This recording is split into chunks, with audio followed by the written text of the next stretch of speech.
The president of Earth, Nathaniel Raines, sat at the head of a long, gleaming table inside the high-security conference room at the United Earth Government headquarters. The meeting was unlike any other in human history, convened at the precipice of a new era. Around him sat the most powerful individuals in human civilization: President Aiko Tanaka of the Lunar Federation, senior military commanders, industrial moguls, scientific pioneers, and government officials, all gathered to discuss the consequences of humanity's sudden technological acceleration. Ladies and gentlemen, President Raines began, his voice carrying the weight of history.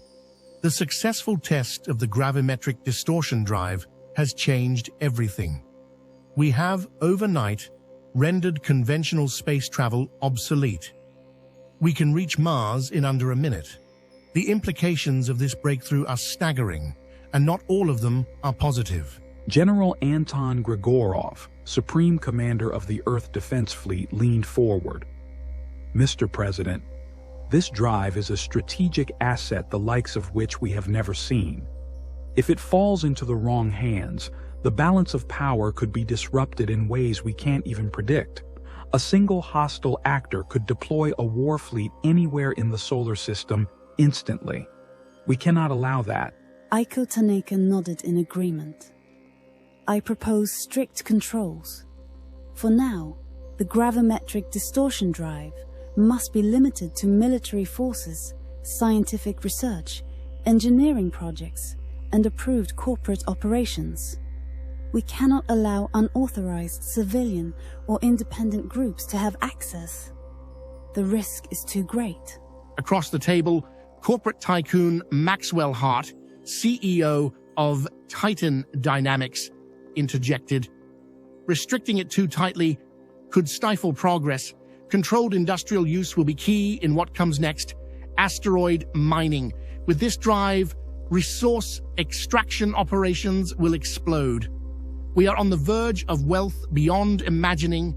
The sheer influx of rare materials will destabilize markets unless carefully managed. Dr. Evelyn Cho, Chief Scientist of the Horizon Initiative, spoke next.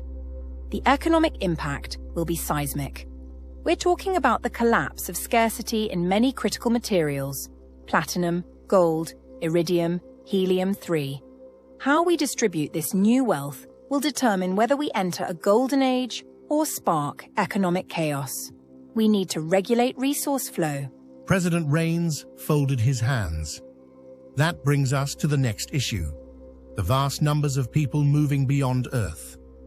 The Moon's population is already enormous, and projections suggest millions more will soon follow to Mars, the asteroid belt, and the Jovian moons. How do we govern and integrate these societies into a unified structure while maintaining order? Aiko Tanaka sighed. Lunar Federation governance is already strained. We've gone from a colony to a civilization in less than a decade. Self-governance on Mars is inevitable, and the asteroid belt will be next. These settlements will want autonomy. We need to be proactive in creating a framework before chaos takes root. Admiral Jonathan Pierce of the Earth Space Navy added, "Security concerns cannot be ignored. We need jurisdiction, oversight, and, if necessary, enforcement measures to ensure the stability of off-world populations." The room was silent for a moment as the weight of the conversation settled over them. President Raines took a breath. We are at a crossroads.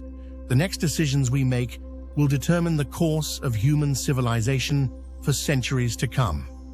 We must balance progress with security, wealth with stability, and freedom with responsibility.